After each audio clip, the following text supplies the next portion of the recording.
Hello, everyone, and welcome to FrennDiagram. This is the podcast where two friends catch up and find common ground between their favorite media. I'm Remy. I'm Kat, and today we will be discussing our top 5 releases of 2023. Warning, spoilers ahead. Hey, Kat. Hi, Remy. How are you? I'm good. It's our big 2023 finale episode. Yeah, our year-end picks. I'm really excited. I think it's been a great year. I wish I'd kept track of how many movies I've seen the year before and seen how many more I caught this year in the theater, but it was definitely a lot more for me. So you know what? I did exactly that because one of my resolutions, I don't remember if I said this on the pod when we did our first episodes of 2023.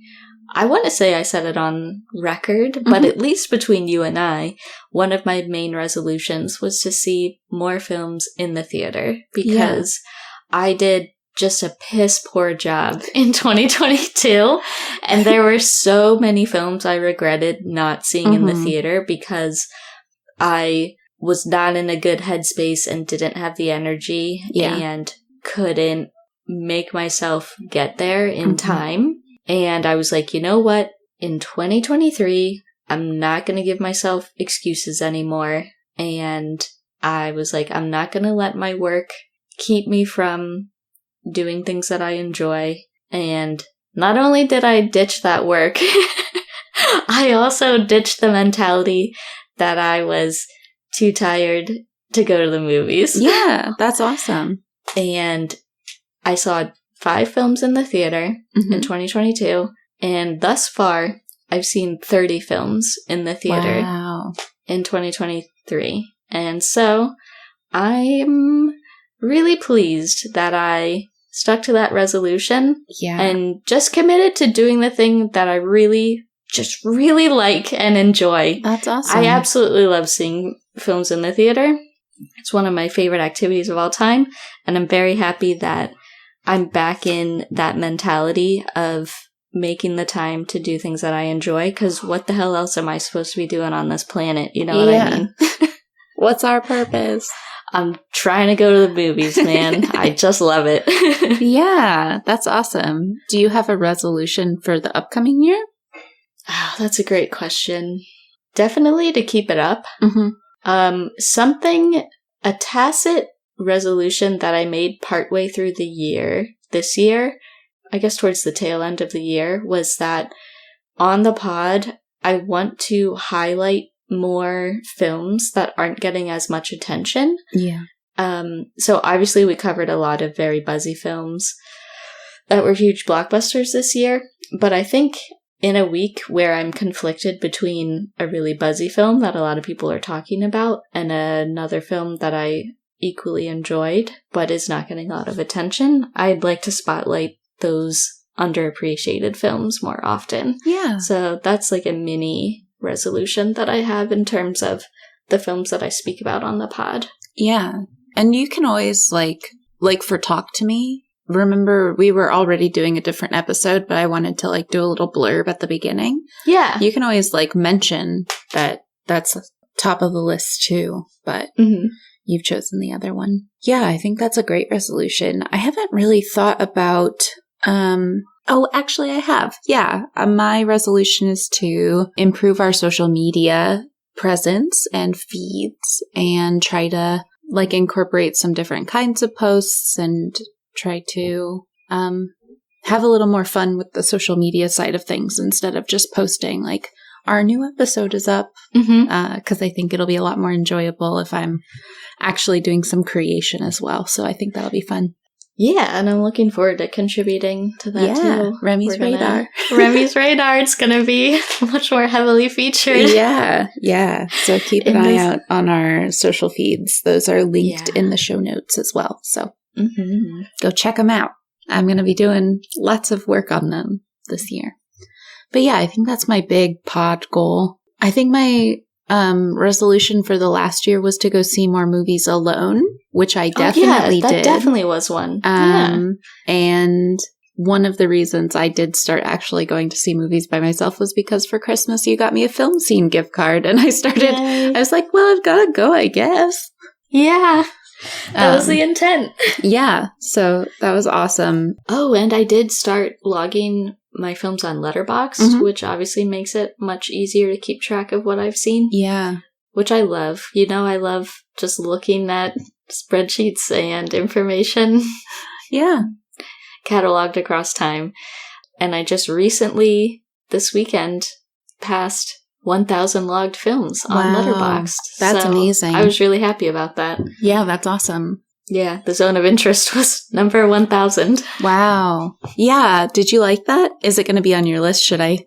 It didn't quite make the cut. I mean, 5 spots for a whole year for all of media. That is a tough list to make.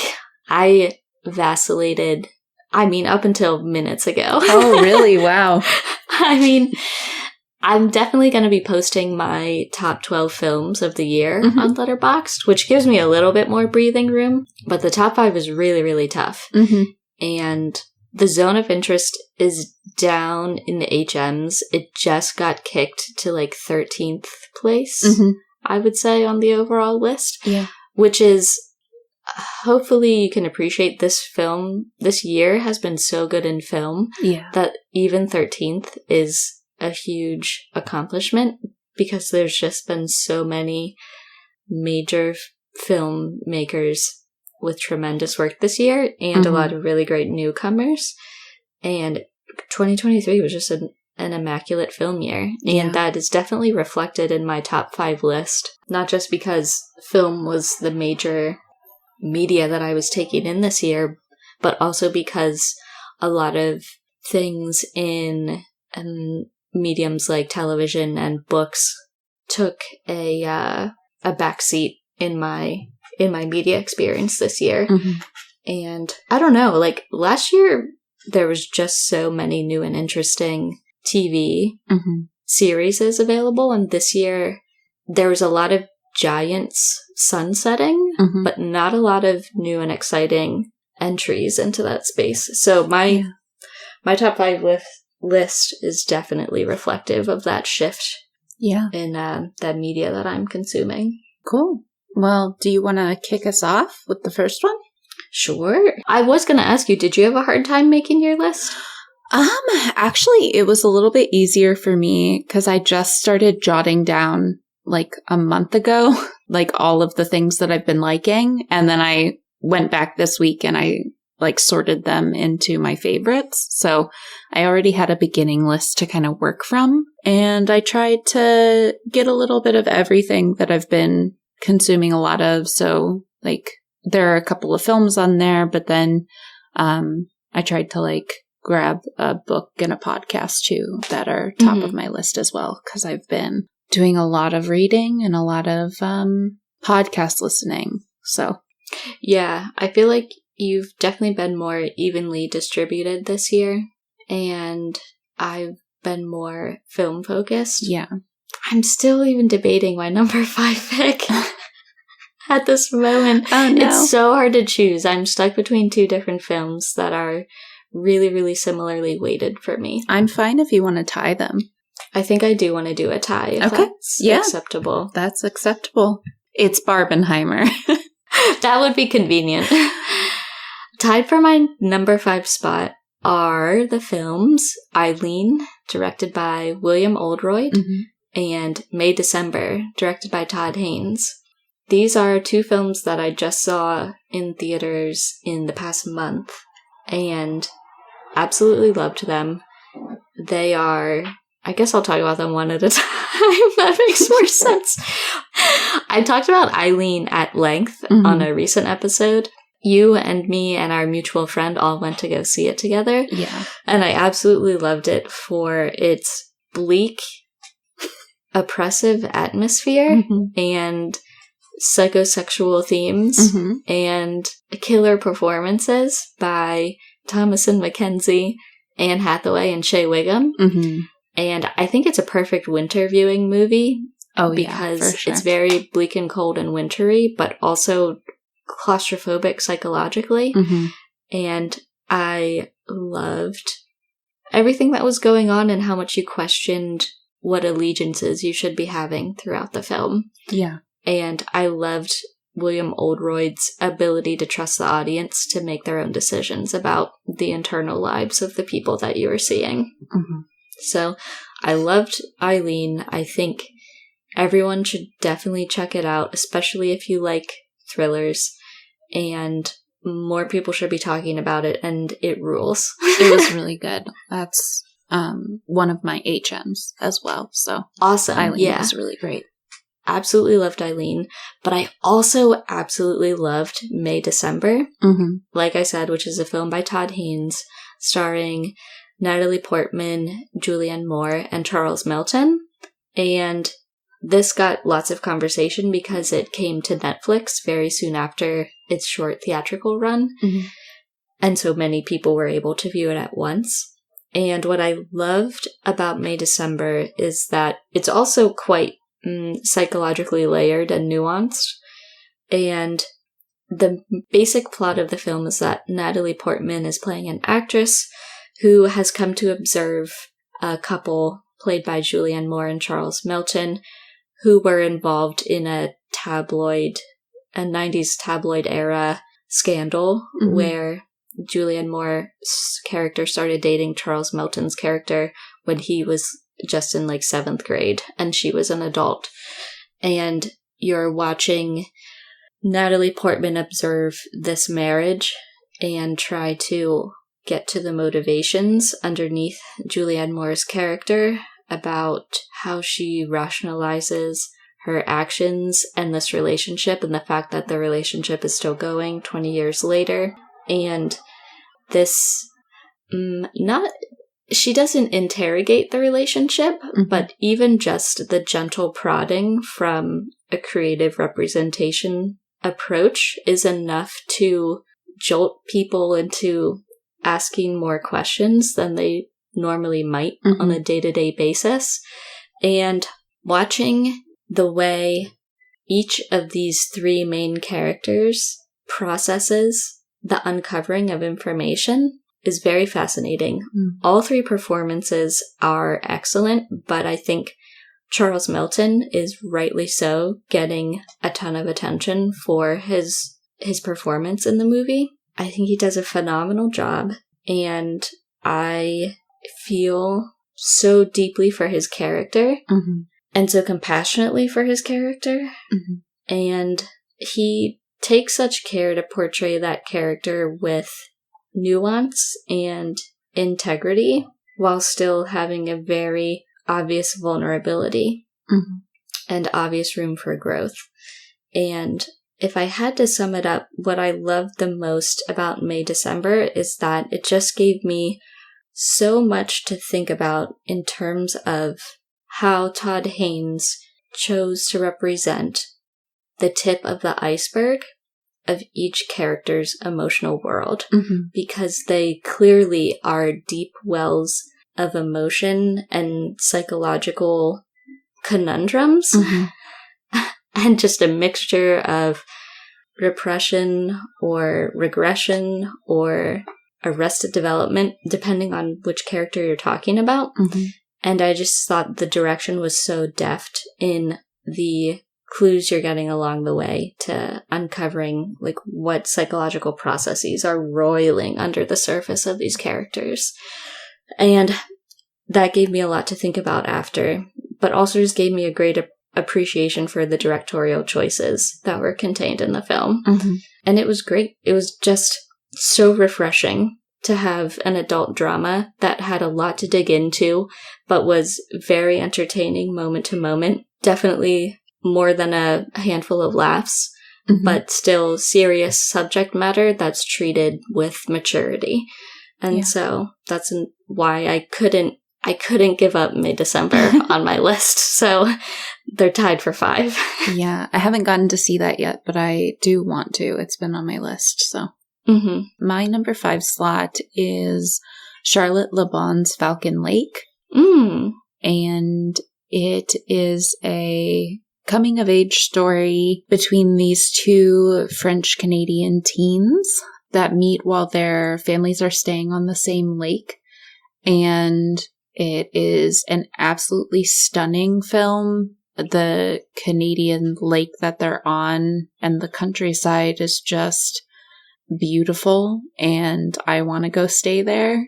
And I mean, you know me, I like a little bit of a supernatural ending, so it definitely has that to spice it up a little bit. But I think that this is, I should have checked if you can stream it anywhere. I saw it in the theater when it was released in the United States, but yes, you can rent it on YouTube and Amazon Prime and things like that. So, oh, nice. Yeah, it's definitely available out there to be watched. And it is a French language film, so just be aware of that. But I think that it is a really kind of dreamy story, and it was just a really pleasant watch, and I'm glad I got to see it in the theater for sure. Yeah, good shout. I still haven't seen that yet, but yeah, it was really enjoyable. I'm definitely interested in it, especially since your dedicated episode to it. Yeah, seems... I should link any episodes that are dedicated to what we are talking about in the show notes. So kind of go down to the show notes and you'll find which episodes correlate with our picks as well. Perfect. All right. So then I'm on to my number 4 pick, which is a movie that I did not get to have a dedicated episode for, but that was a choice so as not to spoil anything, because my number 4 pick is The Royal Hotel. This is a film written and directed by Kitty Green, with Oscar Redding as a co-writer, and it stars Julia Garner and Jessica Henwick. And this is a movie that is absolutely right up my alley. It's two, I forget if they're Canadian or American women, but they are backpacking through Australia, and they have to take jobs in a very, very remote bar in a remote Australian outback area in order to make enough money to continue on their trip.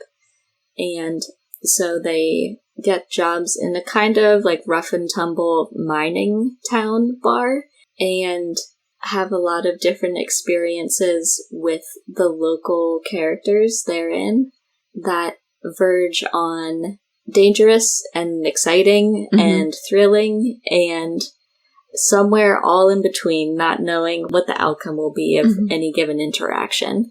And what I loved about this film, I mean, obviously, I absolutely loved how much it reminded me of Wake and Fright and being trapped in a rural Australian town and needing money to get out. I mean, you know of my deep, deep love for Wake and Fright. And so any film that's reminiscent of that gets like 10 extra secret bonus points. And so just on premise alone, I was already in the bag for The Royal Hotel.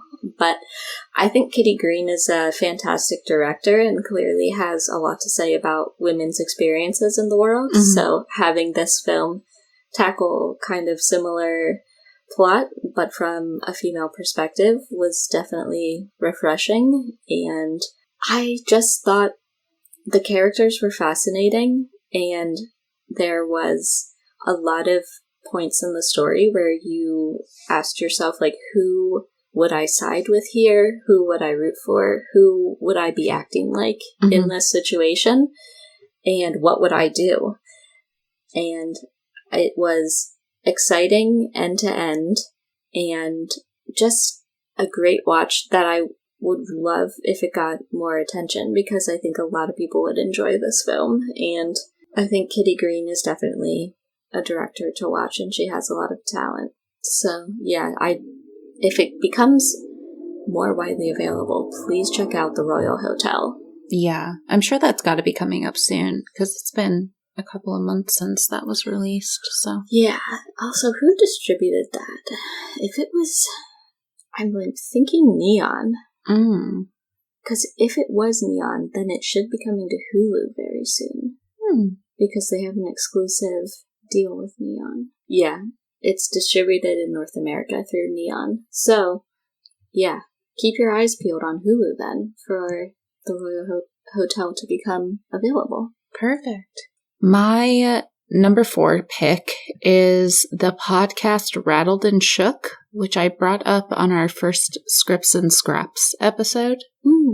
And that was like right after it had just started being released, so I wasn't sure if I was going to continue to like it as much as I liked the first couple of episodes, but I really love it. It's a weekly horror variety show, so it kind of consists of the 2 hosts, April and Meredith, reacting to recorded horror stories. So kind of in the same vein as Radio Rental, there are stories that are interviews with like listeners of the show and things like that. But there are also some voice acted stories, which for like written in stories kind of adds a nice element of drama. I think that the audio editing, which is done by April, is really good. That's kind of her profession aside from being this podcast host. So she like does a lot of reality editing and things like that. So she's really cool. And their dynamic is really cool because April loves things that have horror elements and Meredith is kind of more of a scaredy cat and gets scared really easily. Yeah, it's just funny to hear them interact with one another, and they've got a really good like chemistry in their hosting. So it's really pleasant to listen to, and they tell some really funny stories and things like that. So yeah, good pod. And that's also associated with like the Tenderfoot TV network of podcasts. Right. So Payne Lindsay is kind of associated with the Tenderfoot TV name. And other podcasts in that network are Up and Vanished and Radio Rental. The Vanishing Point just started coming out. It's kind of an Up and Vanished spin-off that's not being hosted by Payne. And I haven't gotten the chance to listen to any of Talking to Death, but Payne Lindsay has a new weekly podcast where he is like interviewing different people and talking to them about their relationship with death. And so one of the first episodes was him talking to Steve-O from Jackass, and it looked really good from the promo content that I saw. So hopefully I'll get to listen to some of that on my train trip home for the holidays and stuff. Man, Payne Lindsay, he's a busy guy. I know. He's cool though. Did I tell you he was at the 2 Girls, 1 Ghost show that I went to in Brooklyn? I think you did. I'm pretty sure. Yeah, I think I did, but that's fun. Kind of interesting. That's so cool. Yeah. I think he went to like 3 of their shows in different locations too, because they're good pod friends. Oh, nice. And eventually the 2 Girls, 1 Ghost hosts will be on Talking to Death as well. They like did an interview for that pod. That makes sense. Yeah. Awesome. So yeah, that was Rattled and Shook. Very cool. All right, so on to my number 3 pick. My third piece of media for the year 2023 is the film Asteroid City, directed by Wes Anderson. This was a film that we definitely talked at length about. We had 2 dedicated episodes to it, I want to say.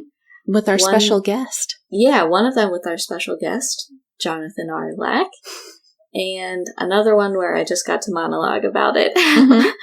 And so I feel like I've said everything I've needed to say about Asteroid City, but one thing I want to point out is that even though this came out back in June, the emotional reaction I had to the film has stuck with me ever since, and it's basically never left my top 3 of the year, because I felt the emotional resonance of the film and the incredible feeling it gave me as a complete watching experience stuck with me and had incredible lasting power, and just a lot of amazing performances from Jason Schwartzman and Margot Robbie and all kinds of great stuff.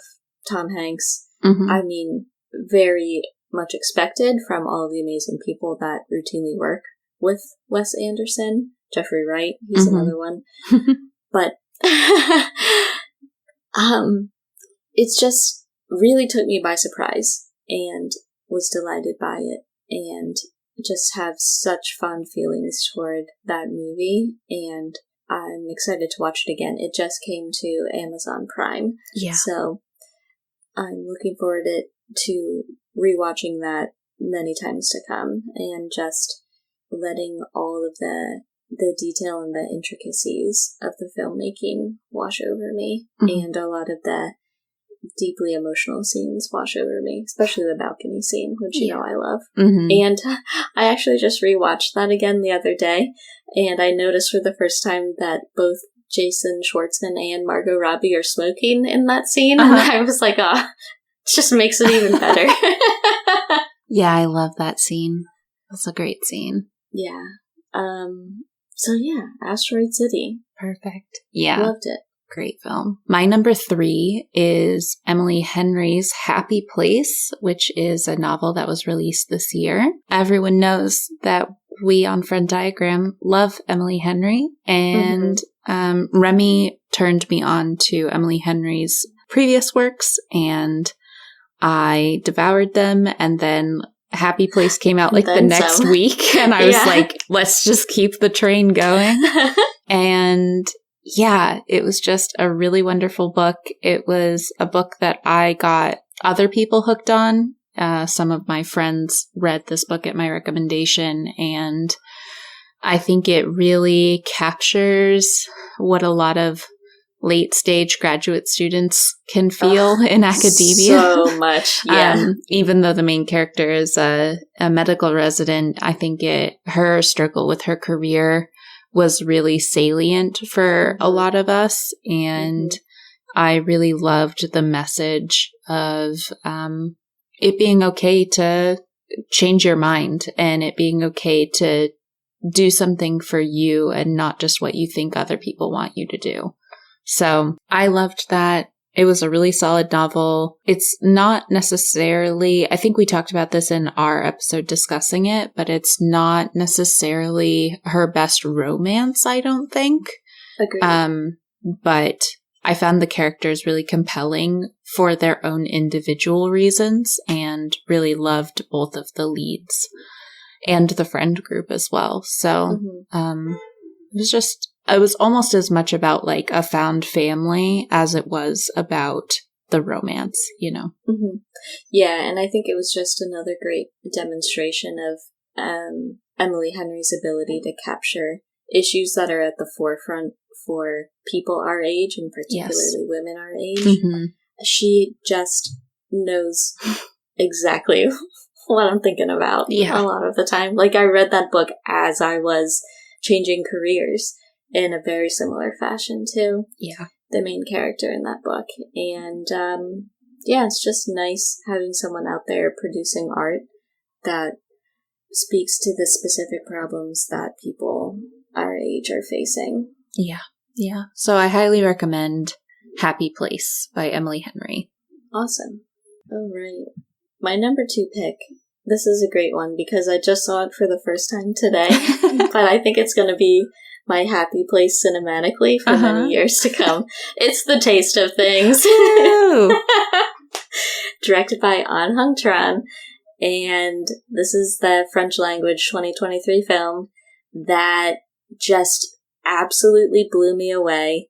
It is an exploration of love and devotion and just the sensations of living life through the lens of the most amazing and elaborate French cooking ever committed to film. And the filmmaking's incredible. We just released a dedicated episode about it where I talked about it in depth, so please listen to that if you're interested about it. But this film sticks out from all of my other favorites this year in that it is much more meditative than the films I typically go for, which are more, I don't know, like thrilling or dark or suspenseful. This film is not suspenseful at all, but it does not in any way lack depth. It just takes a completely different and more conflict-free approach to exploring a lot of the philosophical questions at the core of the film. And so I found that extremely refreshing and extremely emotionally restorative. And if you love cooking, you gotta check out this film. And just loved all of the characters and their respect for each other and the friendship and romance and how all of those different relationships were portrayed. There's so much that this film has to offer, and I can't say enough good things about it. I can't wait for everyone to see The Taste of Things. Perfect. My number 2 is gonna switch gears. So my number 2 was the film Talk to Me, and that was directed by Danny and Michael Philippou. They're Australian directors, and I really loved this film. It is one of the most terrifying films I think I've ever seen. I was really spooked about it, and it was one of those films that didn't leave my mind after watching it, so I just kept kind of like mulling it over. And one of its real strengths, I think, are the amazing people. I don't know, I don't have them and their names on hand, but the people who are in charge of the makeup and costuming and prosthetics for like the graphic visions that are seen throughout the film, they're amazing at their job, and they really created some unsettling and terrifying visual effects, and I found it just truly viscerally upsetting. So I really enjoyed that movie. Wow, I can't believe it's number 2. Yeah. That's crazy. If you'd have asked me when I first saw it, if I thought it would be number 2, I'd be like, you're crazy. But after leaving it to percolate for a couple of months, I've just found that it left a lasting impression on me, and I thought it was really impressive. So, a great feat. That's awesome. Yeah. Awesome. All right. Number 1. Number 1. I wonder if you'll be surprised. I don't think you will. Probably My number 1 film of 2023 was Oppenheimer. Oh, really? A film by Christopher Nolan. Pound for pound, definitely the film I thought about most this year in terms of minutes thought. This film is incredible. I mean, everyone has been talking about it since the moment it came out, so I don't have a lot more to say beyond, God, like the 2-hour conversation we had about it. Yeah. For the dedicated episode. That was a long ep. But I would say, I mean, obviously, it is an astounding achievement in direction from Chris Nolan, who's a guy that I'm just there for no matter what. I think that this is probably now my favorite film of his. And he showcases 2 people that I absolutely love. Hoyte van Hoytema, his cinematographer, who I've talked about a lot on this podcast before. Probably the first time was when I talked about Dunkirk, and also in Nope. He's just, God, he's my favorite cinematographer working right now. His work is astounding. He's amazing. I really want to see this film in IMAX because the screenings around here were just so competitive that I never got to see it in IMAX proper. So I'm hoping that in the lead up to the Oscars, they'll bring it back to Lincoln Square and show it on IMAX so I can get an opportunity to see it in the aspect ratio for which Van Hoytema shot the film. You know what I mean? Because a lot of times I won't bother with IMAX because it's not my preference in screening experience, but knowing that it was shot for IMAX and therefore framed for that different aspect ratio gives me a specific reason to want to see it in that format. And so I really hope I get another opportunity to do that just for the sheer cinematography experience. But Jennifer Lame, the editor, has to be the MVP of the film. I think she is one of the best rising star editors out there, and I am very excited to see how her career progresses. I think she did an astounding job, and I think the sound editing was astounding on Oppenheimer. I think it is very much responsible for the lasting impression the film made on me, in that it is by far, hands down, the film that made me feel the most energized and excited and had my heart racing more than any other film this year, even from the very opening title credits, or like that text on screen with the sound laid underneath.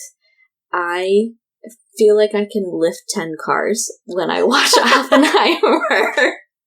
And to me, that is the best thing a film could possibly do. And for that reason, it's number one. It's just number one. I mean, the performances, the cast, everything, the synthesis of all of those elements is perfect. And I love it. And I can do anything. And I can do anything. And I'm become death. Yeah, Oppenheimer is great. I actually saw that twice in the theater because I saw it once by myself and once with Scott. Yeah, that was great. My number one is Asteroid City, which you already brought up. Okay, I'm sorry. No, that's okay. No, you can't have it. It's mine. But yeah, Wes Anderson's Asteroid City was definitely one of the most fun movie-going experiences of the year, and it has the most rewatchability, in my opinion, of any of the movies I've seen this year. Maybe also Barbie is very rewatchable. Yeah. But I just loved its sweetness and its humor, and I love how genuine the characters feel in that film and vulnerable. Yeah, I just thought it was wonderful. And the highlights for me were Jeff Goldblum as the alien, the three little girls, and Tom Hanks as the grandpa. Amazing. And the color palette. I love the color palette for the film. I think it's just beautiful, that like blue sky with like the very pale sand of the desert. Just incredible. Awesome. Yeah. We had one overlap. Yeah. A shock. A thrill. I know. Did you have any honorable mentions? I did. I'm well aware my top 5 was all films, but it was just a very film-forward year. So for my HMs, I have a couple of series that I saw seasons of this year and really enjoyed. So the first one is Starstruck, which I covered at length a couple months ago. That series just concluded with the 3rd season. The series created by Rose Matafeo. And I just think it's probably the best romantic comedy type material that's been released on screen in the last, 5-10 years. I think it's an exemplary representation of what that genre can be. And I think everyone should see it. It's a fun time. Yeah. And my second HM is the 2nd season of The Bear. Man, oh, yeah. They're just crushing it out there, man. I can't believe how great that show is. They're doing such exciting things with it. There's such a variety of things to love in the 2nd season, from the Copenhagen episode to the Fishes episode to the Forks episode. My favorite, my guy, Richie, put him in I just want to show all about him. Like, they use him so properly. I'm sure a show all about Richie would be overwhelming, but man, what a character. He's so good. Excellent character. Yeah. Love it. Those are my HMs. Perfect. I have a couple of films that I wanted to shout. that I watched this year and left an impression. So first is Greta Gerwig's Barbie. Yeah. I really enjoyed that. I just rewatched it yesterday because it started streaming, and it was Scott's first time watching it, so we really enjoyed that. And yeah, it was just a wonderful movie. It's just a lot of fun. Highly recommend streaming it. It's on HBO Max right now. It's definitely going in my top 12 of the year. Yeah, I'm sure. And then No One Will Save You was amazing as well. I really enjoyed watching that. It's an alien invasion type film that has, I think, no dialogue, almost no dialogue. And I just found it really enjoyable. It was weird and spooky. This is definitely a cat movie for sure. Yeah. And then 65, which I thoroughly enjoyed, that was directed by Scott and Woods. And I saw some news that they're actually opening a movie theater in their hometown of Davenport, Iowa. What? Uh-huh. And that's so cool. It's really amazing, and I wish I could go. I wish I still lived in the area, and they just did like their big grand opening. I was like, I'm so jealous. Like, what a wonderful thing to bring to your community. They're doing our dream. I know, it's amazing. So yeah, good for them. 65 was amazing. It had Adam Driver being amazing and Ariana Greenblatt being incredible. She was also in Barbie, so I will be keeping my eye on things that she'll be in upcoming years. And then last on my honorable mentions list is Emerald Fennell's Saltburn. Whoa. What a fucking weird movie, but I can't get it out of my head, and that is the mark of a great film. So it was quite a ride. It was weird, and I would like to watch it again and mull it over more. I'm glad to see it getting recognition in nominations, and I hope it does well. Yeah, if you want to see my full top 12, we can link to it on Letterboxd in the show notes, if that's okay with Kat. Yeah. And I will say there is one asterisk in that we are still, at the time of this recording, about 2 weeks away from the end of 2023. Mm-hmm. So there's a large handful of films that I haven't seen yet that could have affected this list. But, you know, if I come across them and they're list shaking, I'll have a dedicated episode at some point in the future. Yeah, for sure. Yeah, I think this was a great summary of our year. I love it. I know. What a great little time capsule. What a great year.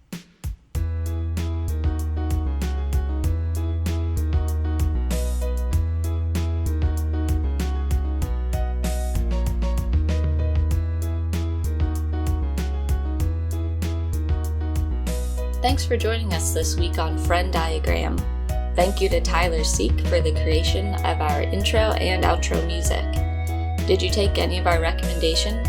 Have any thoughts on the show? Let us know at FrennDiagramPod@gmail.com, and we might read your email on a future episode. If you can, please take a moment to rate and review the show on your podcast app of choice, and we'll see you back here, same place next week. Bye for now.